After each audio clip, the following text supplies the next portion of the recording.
It was a disgrace.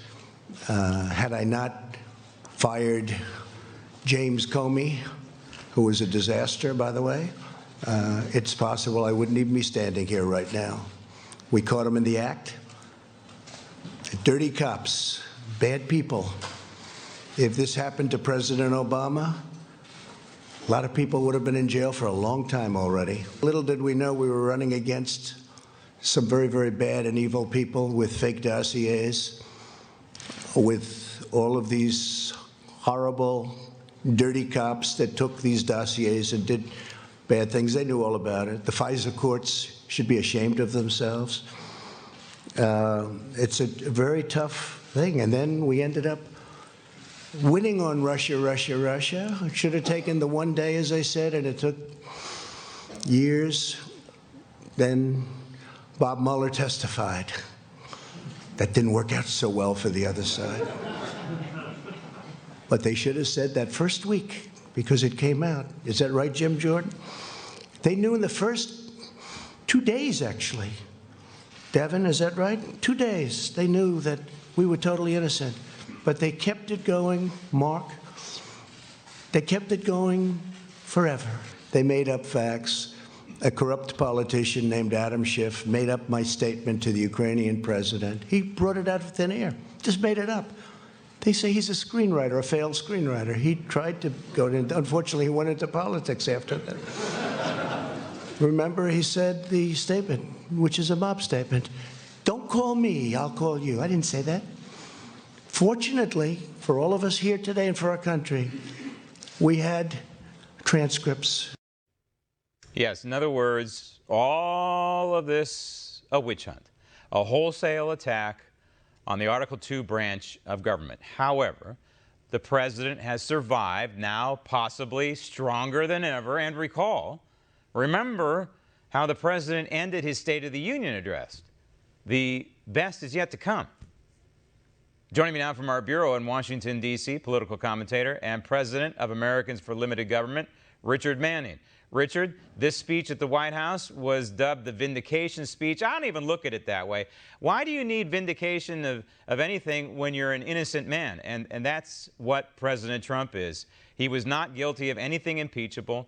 The House impeached him for non-impeachable offenses. You were there. You're fresh back from his audience. A very select group, by the way. You should consider yourself very honored. I'm sure you do. But the bottom line is, can you confirm what I'm picking up on? That the Democrats may have created a monster electorally and have maybe put a new spring in the step of the President of the United States? Yeah, Graham, I think that this president is more determined than ever to keep on pace, to keep on track for accomplishing his agenda, not just through 2020, but through 2024.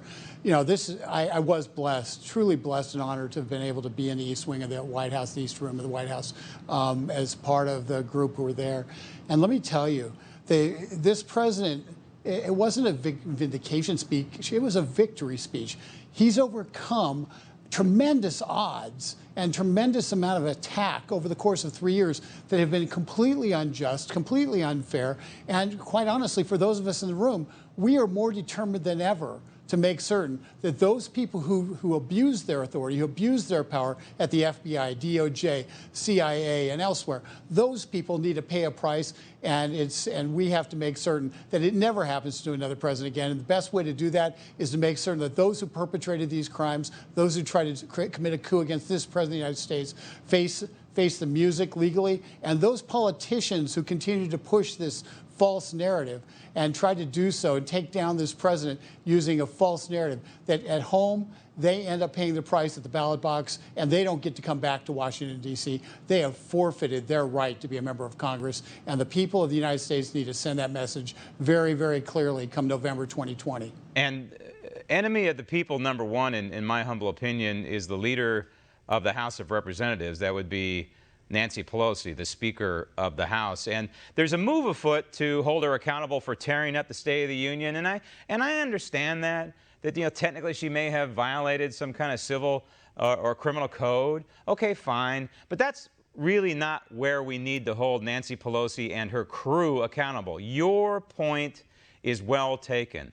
These Democrats need to be held accountable at the ballot box, and I firmly believe that they have awakened the slumbering giant, not only in the President of the United States, but also the people of this country, not just Republicans, who can perceive and comprehend what has transpired here over the last 6 months.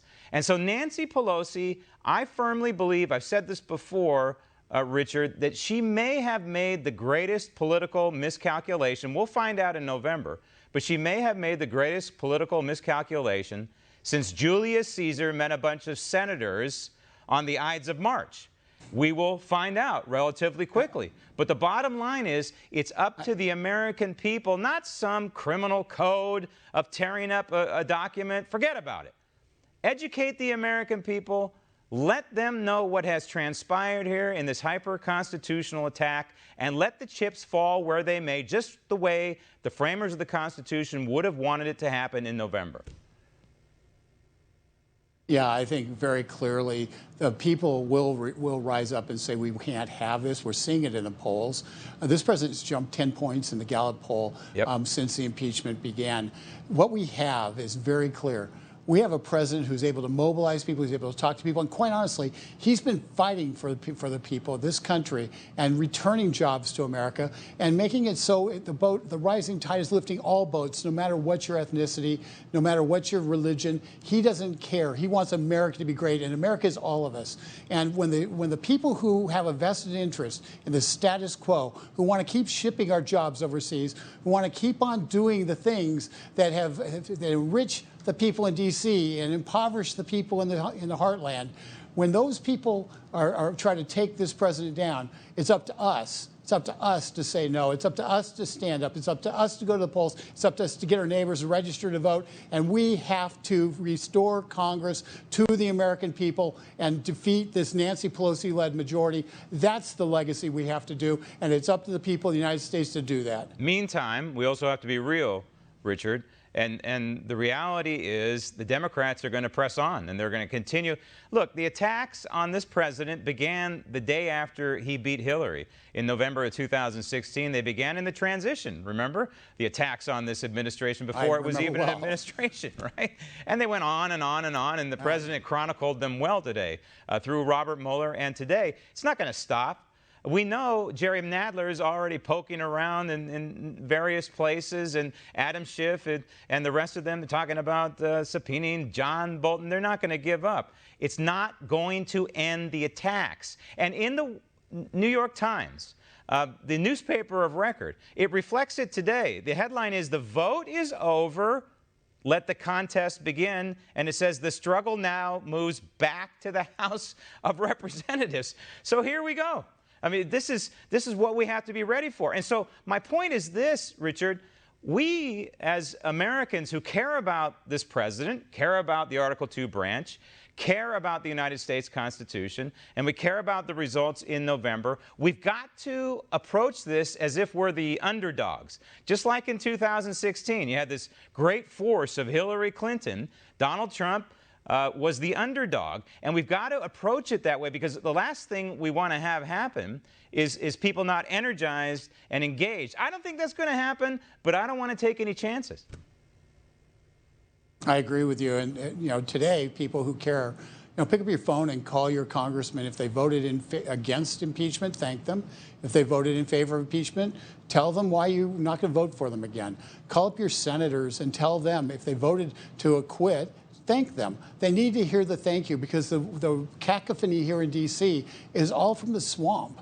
They need to hear from the real people, thanking them for standing for truth and acquitting this president. And then we need to finish the job by taking back control of the Congress and making certain that the House of Representatives never does this again, because they pay such a horrible political price that nobody contemplates a flat-out coup without evidence against a president of the United States that they announced before he was even elected that they were going to do. So that's what we've got to do, and I've called everybody, call your Congress people and tell them thank you, or tell them what you think if they voted to convict. Great advice.